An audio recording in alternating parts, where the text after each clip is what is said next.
আকাশবাণী কলকাতা, গ্রামীণ সংবাদ পড়ছি দেবব্রত মণ্ডল। ভারত বাংলাদেশ পেট্রাপোল সীমান্তে ৭৯তম স্বাধীনতা দিবস উদযাপন বিএসএফ এর পক্ষ থেকে জাঁকজমকপূর্ণ অনুষ্ঠান উত্তর চব্বিশ পরগনার ভারত বাংলাদেশ সীমান্তের পেট্রাপোলের নোম্যান্স ল্যান্ড এলাকায় আজ অনুষ্ঠিত হল। আয়োজনের মূল দায়িত্বে ছিল সীমান্তরক্ষী বাহিনী। সকালে সূর্যোদয়ের সঙ্গে সঙ্গে শুরু হয় আনুষ্ঠানিকতা। জাতীয় পতাকা উত্তোলনের পর বাজতে থাকে দেশাত্মবোধক সঙ্গীত। এরপর বিএসএফ জওয়ানদের সুশৃঙ্খল কুচকাওয়াজে মুগ্ধ হয় উপস্থিত দর্শকরা। সীমান্ত এলাকায় এই বিশেষ মুহূর্ত প্রত্যক্ষ করতে দূর দূরান্ত থেকে বহু মানুষ আসেন। অনেকেই পরিবারের সদস্যদের নিয়ে হাজির হন। অনুষ্ঠানে দেশপ্রেমের আবহ আর বাড়িয়ে তোলে অপারেশন সিঁদুরের ব্যানার, যা শহীদ ও সীমান্তরক্ষীদের প্রতি শ্রদ্ধা জ্ঞাপনের প্রতীক হিসেবে উপস্থিত ছিল। এদিন বিএসএফ এর পক্ষ থেকে বিজিবি বা বর্ডার গার্ড বাংলাদেশের আধিকারিকদের হাতে সৌহার্দ্যের প্রতীক হিসেবে উপহার তুলে দেওয়া হয়, যা দুদেশের সীমান্তরক্ষী বাহিনীর পারস্পরিক সম্পর্ককে আরও মজবুত করে। দিনের শেষ পর্যায়ে বিএসএফ এর পক্ষ থেকে উপস্থিত সকলের মধ্যে মিষ্টি বিতরণ করা হয়। ভারতীয় ঘোজাডাঙ্গা সীমান্তের ১০২ নম্বর ব্যাটালিয়নের পক্ষ থেকেও ও শুল্ক দপ্তরের পক্ষ থেকে বাংলাদেশের বর্ডার গার্ড ও বাংলাদেশের শুল্ক দপ্তরের হাতে মিষ্টি তুলে দেওয়া হয় ও তাদের সঙ্গে সৌজন্য সাক্ষাৎকার করা হয়।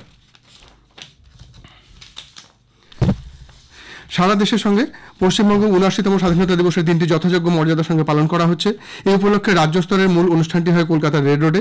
সেখানে মুখ্যমন্ত্রী মমতা ব্যানার্জি পুলিশ স্মারকে শ্রদ্ধা জানিয়ে পতাকা উত্তোলন করেন।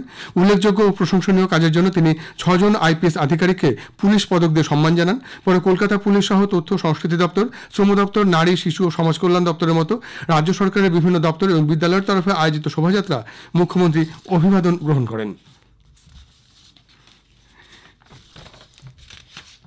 বেকার যুবক যুবতীদের কর্মসংস্থানের লক্ষ্যে কেন্দ্রীয় শিক্ষা প্রতিমন্ত্রী সুকান্ত মজুমদার আজ একটি মোবাইল অ্যাপের সূচনা করেছেন।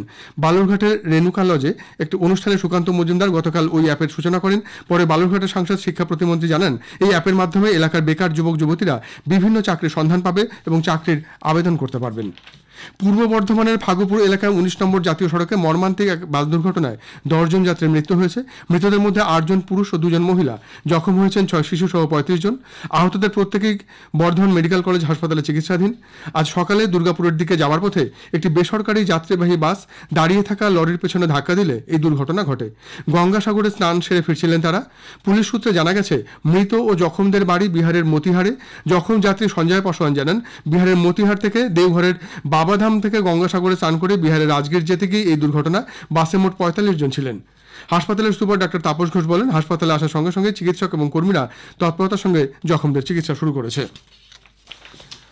বঙ্গোপসাগরে সৃষ্ট নিম্নচাপ এলাকাটি এখন পশ্চিম মধ্য বঙ্গোপসাগর এবং দক্ষিণ ওড়িশা, উত্তর অন্ধ্রপ্রদেশ উপকূলের উপর অবস্থান করছে। আগামী ২৪ ঘন্টায় এটি আরও পশ্চিম উত্তর পশ্চিম দিকে অগ্রসর হবে। তবে এর কোনো প্রত্যক্ষ প্রভাব রাজ্যের উপর পড়বে না বলে আবহাওয়া দপ্তরের পূর্বাঞ্চলীয় প্রধান ডক্টর সোমনাথ দত্ত জানিয়েছেন। যদিও রাজ্যের বেশিরভাগ জেলাতেই আজ বজ্রবিদ্যুৎ সহ বৃষ্টির সম্ভাবনা রয়েছে। গ্রামীণ সংবাদ শেষ হলো।